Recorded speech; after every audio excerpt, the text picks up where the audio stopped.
Madame, monsieur, bonsoir et bienvenue dans ce 19-20 en Rhône-Alpes. Dans ce journal, nous profiterons de la fête de la science pour vous emmener à la découverte de ce qu'il y a dans votre assiette. Le pôle technologique Alimentec de Bourg-en-Bresse était ouvert ce dimanche. Et puis il y aura du sport avec pour commencer la victoire des filles de l'Olympique lyonnais à Saint-Etienne cet après-midi. Les Lyonnaises se sont imposées 5-1 dans le Chaudron. On fera le détail de ces résultats sportifs avec vous, Jean-Paul Savard. Oui, nous parlerons aussi de rugby, de basket et de volley comme d'habitude, mais nous passerons aussi un bon moment avec une Lyonnaise disco-ball vice-champion du monde, Mélina Robert-Michon. Elle est allée se mouiller à Saint-Etienne où elle nous annonce une grande décision. Elle continue jusqu'au JO de Rio. Et là, c'est pas Mélanie qu'on voit, c'est une jeune athlète. Mélange des jeunes et des anciens. Merci Jean-Paul, on verra cela tout à l'heure. Mais d'abord, on débute ce journal en parlant de ce carambolage à 7h du matin sur le viaduc du Ray. C'est sur l'autoroute A89 entre Balbigny et Tarare. 4 véhicules se sont percutés. Une jeune femme de 24 ans est décédée et 3 autres personnes sont blessées. L'autoroute a été fermée pendant 3 heures et c'est le verglas qui serait à l'origine de l'accident. C'était donc la fête de la science toute cette semaine, l'occasion pour les laboratoires d'ouvrir leurs portes au public et de susciter des vocations. À Bourg-en-Bresse, le pôle technologique Alimentec effectue des recherches en agroalimentaire. Alors Sylvie Adam et Jean Hériguet ont regardé dans le microscope pour voir ce qu'il y avait dans nos assiettes. Déguster la science comme une gourmandise, une molécule de glucose, une molécule de fructose, de la saccharose. Ici, la barbe à papa est une formule chimique. L'atelier se tient dans la salle de travaux pratiques des étudiants en DUT de génie biologique, antenne de Lyon 1 à Bourg-en-Bresse.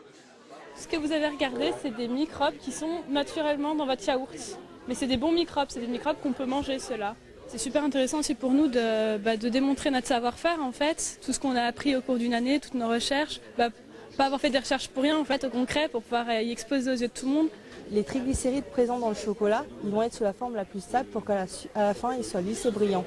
Chimie du chocolat, cristallisation du sucre. Quand la science a du goût, ça change tout. Oui, là, c'est sûr que quand je vais revenir chez moi, peut-être que je vais sortir ma boîte de chimie. La visite du Technopôle Alimentec est complémentaire de la fête de la science. Derrière, vous avez un four multi-énergie, donc notamment infrarouge. C'est un centre d'enseignement et de recherche sur l'agroalimentaire. Et même si les machines sont à l'arrêt, son directeur espère bien susciter des vocations vers les filières scientifiques. On est persuadé qu'effectivement, il y a une ouverture, il y a un goût qui va se créer pour aller vers ces métiers-là. Et surtout, je dirais, une espèce d'envie de faire ce qu'on souhaite faire près de chez soi. Et quand un chef cuisinier mêle les sens à la science, pourquoi renoncer au plaisir de comprendre ? Demain, Vincent Payon et Arnaud Montebourg se déplaceront à Oyonnax. Les deux ministres inaugureront le premier campus des métiers et des qualifications, le Plasticampus d'Oyonnax. C'est une reconnaissance des liens qui existent déjà depuis des années entre les professionnels de la plasturgie d'un côté et les ingénieurs de l'INSA et même avec les élèves du lycée Harvescarme. Béatrice Tardy et Claire Chéripela. Ils n'ont pas encore le bac, mais baignent déjà au cœur du Plasticampus d'Oyonnax. Leurs enseignants aiguisent leur curiosité pour qu'ils puissent choisir leur spécialité. Sur cette activité ici, caractérisation des matériaux, c'est typiquement le genre d'activité qu'ils vont pouvoir poursuivre dans le cadre du campus des métiers de la plasturgie au lycée Harvescarme. Boris Iriard, lui, a choisi la plasturgie. Plusieurs entreprises de la Plastic Valley ont aidé à la conception de ce robot dernier cri. Et c'est justement cette connexion avec le monde professionnel qui lui a fait choisir son BTS à Oyonnax. La plasturgie, c'est pas qu'un corps de métier, il est lié avec d'autres métiers, avec la réalisation d'outillage, avec la conception, avec même la partie recyclage, etc. Au niveau du design, il y a vraiment beaucoup de métiers qui tournent autour. Et en fait, la Plastic Valley réunit tous ces corps de métier au même endroit. Et donc c'est vraiment super intéressant de travailler dans un endroit où on a toutes ces compétences réunies en fait. Le professeur de Boris enseigne également à des ingénieurs de l'INSA à 2 pas d'ici. Et il est aussi en lien avec le PEP, le pôle européen de plasturgie. Hier, on était en conférence sur les composites avec le PEP. Donc on a besoin, on ne peut pas vivre les uns sans les autres. On ne peut pas vivre sans les industriels, c'est eux qui nous montrent un petit peu la marche à suivre. C'est très très important de pouvoir travailler avec des gens comme ça, quoi. Chacun s'enrichit mutuellement sur la pédagogie, mais aussi sur les projets de recherche des ingénieurs de l'INSA qui trouvent des cofinancements sur le campus même. L'intérêt du pôle européen de plasturgie, c'est d'avoir un centre technique sur les polymères et composites de recherche et de transfert technologique. Donc ça permet aussi aux étudiants de baigner dans le monde industriel, à la fois toujours pareil avec les travaux pratiques sur la plateforme du pôle européen, et puis à travers les projets de recherche qu'on développe. Donc du coup, on maille l'ensemble, formation secondaire, formation supérieure et industrielle. Le Plastic Campus d'Oyonnax est désormais labellisé et c'est une belle façon de reconnaître son efficacité. Du football et un concert hier soir au Palais des Sports de Gerland. Une quarantaine d'artistes et de footballeurs se sont mobilisés pour l'association lyonnaise Huntington Avenir. Alors il y avait la marraine de l'association, Amel Bent, Patrick Fiori et aussi le chanteur Grégoire. Et donc là c'est Amel Bent. Alors Huntington, c'est une maladie génétique rare qui provoque la destruction irrémédiable des cellules du cerveau. Alors Daniel Pajonc et Patrick Perel ont rencontré une famille qui se préparait à aller à ce concert et dont les enfants sont atteints de cette maladie. Regardez. Ce samedi n'est pas un samedi comme les autres. Christian se prépare, il se rend au foot-concert. Sa mère lui prodigue les derniers soins avant le départ, des soins qui ne s'arrêtent jamais. Même s'ils ont des difficultés à s'exprimer parce que le problème il est là, mais par contre ils gardent toute leur tête. Et puis je pense que l'entourage, ça fait beaucoup aussi. Donc c'est vrai qu'on est dans la maladie, mais on n'est pas dans les pleurs, on trouve toujours un bon moment pour rigoler, on trouve toujours, on détourne ça en des raisons pour que vraiment on passe à peu près une vie, on va dire, à peu près facile, quoi. Cette maladie neurodégénérative que l'on connaît sous le nom de danse de Saint-Guy entraîne une dégradation physique et intellectuelle irréversible.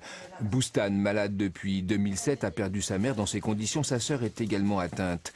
Il a récemment adhéré à l'association et noué des liens d'amitié avec la famille de Christian, dont l'état s'est fortement aggravé depuis plusieurs mois. Christian, qui est aussi devenu un ami depuis, en a 40 aujourd'hui, on a fêté ses 40 ans il y a 15 jours, et ce qui montre la difficulté pour les gens qui sont malades, qui apprennent malheureusement qu'ils ont malheureusement le gène, comme pour moi. C'est la difficulté de savoir à partir de quand la maladie va commencer, quelle va être son ampleur, sur la famille, sur lui.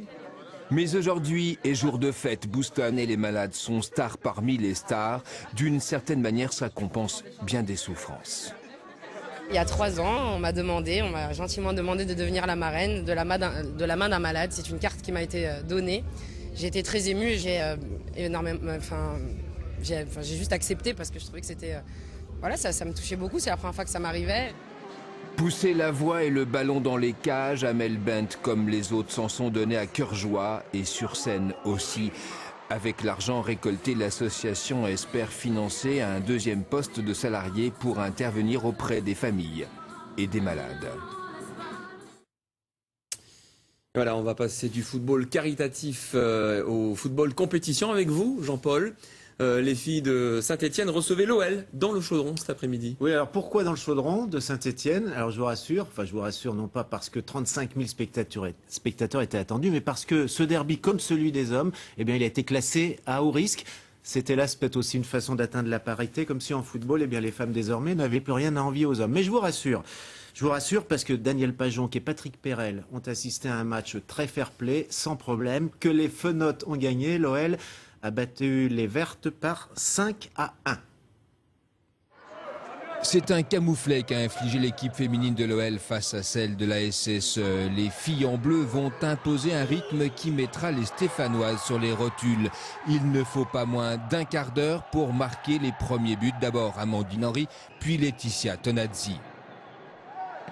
Les Vertes n'arrivent pas à en placer une. À la fin de la première mi-temps, l'OL mène 2-0. La reprise est nerveuse des deux côtés, mais coup sur coup, les Lyonnaises vont remettre le ballon dans les filets. Mégane Rabineau puis Elodie Thomis, entrées sur la pelouse quelques instants auparavant. On sait que contre Lyon, quand on joue sur des grands terrains comme ça, on sait qu'elles vont beaucoup nous faire courir.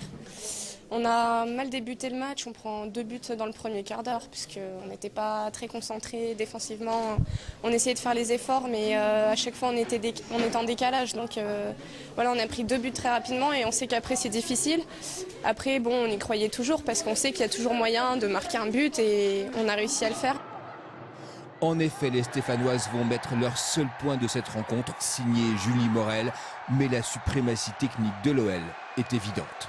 On ne voulait pas laisser cette équipe espérer quoi que ce soit. C'est vrai qu'on voulait corriger entre nous certaines choses par rapport au dernier match qu'on a pu faire. Donc on a pris le match par le bon bout, on a mis du pressing, on a eu un bloc bien compact et puis on a su utiliser le ballon comme il faut. Et ça ne loupe pas, à la 71e minute, l'OL glisse encore la balle dans les cages. Résultat final 5-1 pour l'OL sur leur propre terrain. Les Vertes sont à genoux. Et les Lyonnaises donc restent seules en tête du championnat. En revanche, au masculin, eh bien, l'Olympique lyonnais continue d'engranger les malheurs. Et même pendant la trêve internationale du championnat, puisqu'en effet, hier soir, Bakary Koné, qui joue avec le Burkina Faso contre l'Algérie, s'est blessé après seulement 7 minutes de jeu. Il est victime d'un claquage à la cuisse. Un de plus à l'OL qui n'a pratiquement plus de défenseurs. On va passer au rugby maintenant, et pas de match de top 14 ce week-end pour Oyonnax, puisqu'ils disputaient, et c'est historique, leur tout premier match dans une compétition européenne. Et là, Jean-Paul, vous avez un coup de gueule à passer. Eh bien oui, parce que figurez-vous que ce moment historique pour le club, eh bien, nous ne pouvons pas le partager avec vous, simplement parce que l'opérateur britannique Sky, qui a acquis les droits du challenge européen pour la télé, n'a pas jugé bon de diffuser le match. Et l'accord qu'il a signé avec la Ligue internationale du rugby, eh bien, nous interdit de le filmer. Alors ça, c'est au mépris de la loi Jean-François Lamour, qui depuis 2002 garantit en France le droit d'accès gratuit des médias à toutes les compétitions sportives, toutes les compétitions sur le sol national. Alors nous aurions pu rentrer sur le stade avec l'aide de la police, mais franchement, le sport mérite mieux que ça. Je vais quand même vous livrer le résultat. L'US Oyonnax a arraché le match nul contre Worcester, 9-9, grâce à une pénalité à la dernière minute. Il y a aussi du rugby en Pro D2. Alors là, on n'a pas de problème avec les images du championnat de France en Pro D2. Voici donc comment le Loup a repris sa marche en avant en battant Mont-de-Marsan par 34-17. C'était prévisible, le Loup a fait oublier sa première défaite subie à Béziers samedi dernier et c'est Mont-de-Marsan qui a payé la note. Victor Collegevili inscrit rapidement le premier essai lyonnais. Et tout aussitôt, voici le second, le plus abouti de tout le match. Il est inscrit en première mi-temps par Julien Dumora. Et à la pause, l'équipe lyonnaise mène déjà par 20-3. Il ne lui reste plus qu'à aller chercher le point du bonus offensif. Sébastien Chabal s'y emploie pour offrir au Géorgien Collegevili son deuxième essai personnel. C'est le troisième du Loup. Et quand Mont-de-Marsan parvient à son tour à marquer et donc à effacer le bonus lyonnais, le Loup s'offre aussitôt un quatrième essai qui semble clore le débat. Il est l'œuvre de Mosé Serratouvou. Mais à 6 minutes de la fin, l'équipe lyonnaise se laisse surprendre une seconde fois par un essai montois qui, cette fois, ne sera suivi d'aucun autre pour le Loup. C'est le seul regret de la soirée et il n'est pas bien gros. Mont-de-Marsan est en train de priver... Ouais, parce que franchement, le Loup fait très grosse impression en Pro D2 et il est à nouveau seul en tête du championnat. Pour sa part, le CS Bourgoin-Jallieu obtient le partage des points à Dax, 25 partout et reste 7e au classement. En revanche, l'US Bressane n'a rapporté aucun point de son déplacement à Narbonne. Narbonne qui gagne par 36-26. On passe au basket de Pro A et on peut vraiment dire que la chorale de Roanne hier soir a sonné les cloches à Paris-Levallois. Ah oui, on peut dire ça. On peut dire que la chorale en tout cas semble repartie pour une belle saison, malgré la crise financière qui la touche aussi. Hier soir, en effet, elle a enthousiasmé le public rouennais et puis elle a battu Paris-Levallois-Perret. C'est la nouvelle équipe de Greg Bogno, ancien entraîneur de l'Asvel puis de Chalon. Eh bien, elle a battu Paris-Levallois par 82-74. Cette saison, la chorale de Roanne a changé de président et réduit son budget de 25% et pourtant, apparemment, rien n'a changé. Le même entraîneur, Luka Pavicevic, a conservé le même 5 majeur, car les 5 joueurs qui débutent le match contre Paris-Levallois étaient déjà là la saison passée. Leur cohésion et leur rigueur défensive, inculquée par l'entraîneur, font merveille contre Paris-Levallois, qui fut pourtant finaliste du dernier championnat de France. Rien de surprenant pour l'un des 2 nouveaux coprésidents. Vous savez, aujourd'hui, quand on voit le championnat, les équipes comme elles sont, tout le monde n'est pas forcément prêt. Il y a beaucoup de grosses équipes qui sont sur le papier. Nous, on va prendre match après match. Le focus, il est sur les matchs qui viennent, match après match. Cette saison, la chorale de Roanne a embauché 2 Américains à petit prix, mais apparemment pas à petit rendement. Voici à l'œuvre Jamel Higgins et son copain Charles Thomas fut encore plus efficace. Après avoir failli gagner à Gravelines, hier soir, la chorale de Roanne a remporté une spectaculaire victoire contre Paris-Levallois. Cette saison, il y aura encore du spectacle à la halle André Vacheresse. Et du monde, forcément, il y a toujours du monde à Roanne. En revanche, l'Asvel a perdu son deuxième match de la saison, cette fois à Pau. L'équipe villeurbannaise menait pourtant de 8 points à 3 minutes de la fin, mais l'équipe de Pau a égalisé sur le fil avant de s'imposer en prolongation par 89 à 77. Le nouveau meneur de jeu américain de l'Asvel, Chris Roy, qui est arrivé un petit peu au dernier moment parce que celui que l'Asvel a embauché est parti sans crier guerre. Eh bien, ce nouveau meneur de jeu a beaucoup déçu. Et l'équipe villeurbannaise va attaquer la Coupe d'Europe mercredi à Ulm avec beaucoup d'inquiétudes. Alors on va parler de volley maintenant, et l'association sportive universitaire de Lyon, qui a donc retrouvé cette saison la première division, elle joue désormais vraiment dans la cour des grands. Oui, elle joue vraiment avec les grands et au niveau des grands.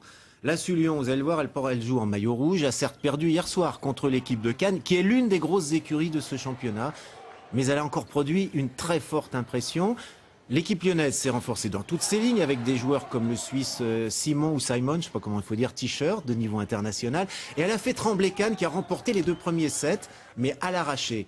La Sul aurait pu s'effondrer, mais alors elle a trouvé la ressource de remporter les 2 sets suivants avant finalement de s'incliner dans le deuxième set. Et ces 2 sets gagnés lui offrent un point de plus au classement. C'est ce que vont retenir et le public et le nouvel entraîneur de Lyon, l'Italien Silvano Prandi, que nous écoutons.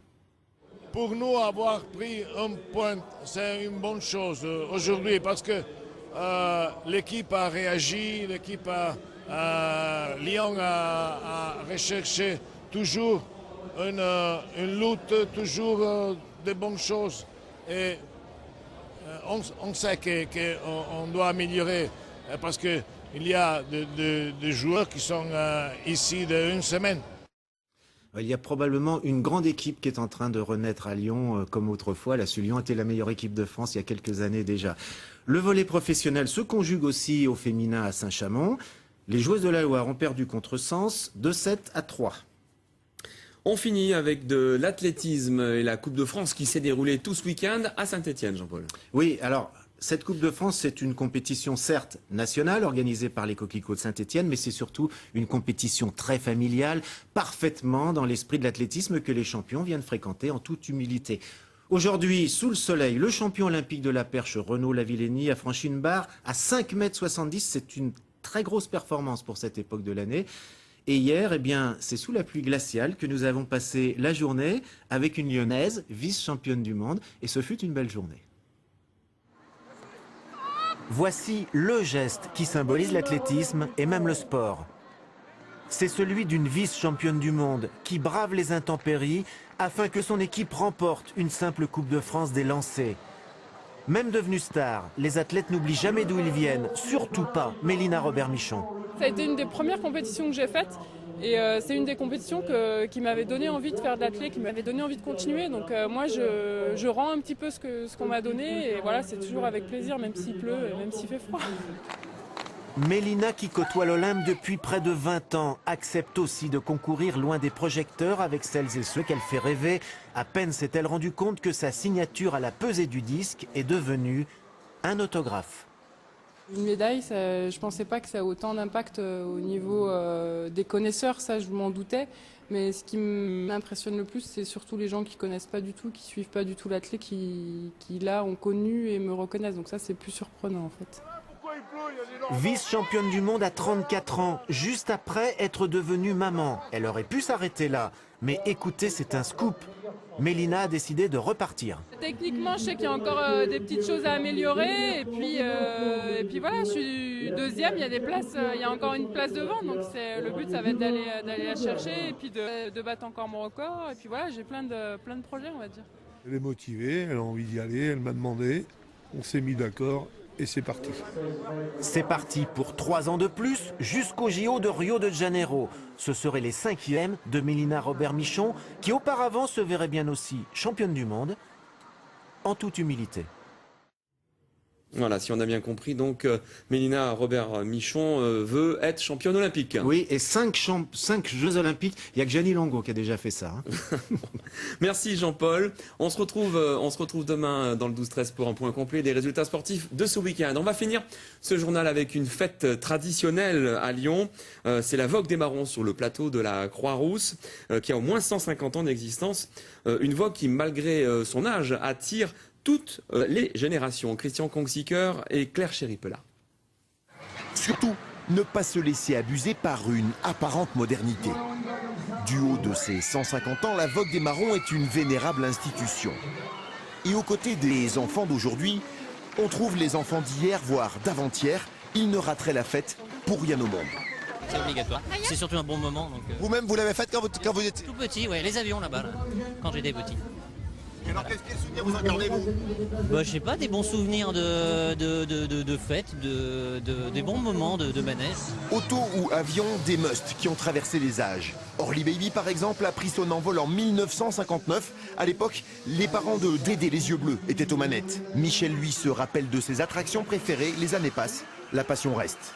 C'était vraiment les autos tamponnantes et puis il y avait la chenille, la fameuse chenille américaine qui était vers gros cailloux. Le tir bien plus tard, mais enfin bon. Moi je suis venu au début pour faire le speed, la chenille, le rock'n'roll, enfin tous les trucs à sensation quoi. Elle est bien cette vogue parce qu'il y a plein de trucs, il y a des jeux, ça vient qu'une fois dans toute l'année, c'est pas mal. Pas mal, c'est vrai. Depuis 21 ans, Sylvie Laforêne voit passer les enfants et ne s'en lasse pas. On suit les gens, on les voit grandir, on a les ados qui viennent nous dire bonjour en passant, on les a connus petits, c'est très, très agréable, c'est un métier particulièrement plaisant. Et les marrons de la Vogue dans tout ça, ils sont toujours chauds bouillants et ça ne sont pas les barbes à papa du 21e siècle aux couleurs improbables qui risquent de les détrôner. Voilà, on vous avait dit toutes les générations. Ainsi se termine ce journal. Merci de votre fidélité tout au long de ce week-end. L'info en continu, c'est sur notre site internet. À la une, un article sur le Festival Lumière qui débute demain avec comme invité d'honneur Quentin Tarantino. Tout de suite, la météo et l'édition nationale. Nous, on se retrouve demain à midi pour le 12-13 en Rhône-Alpes. Bonne soirée. À demain.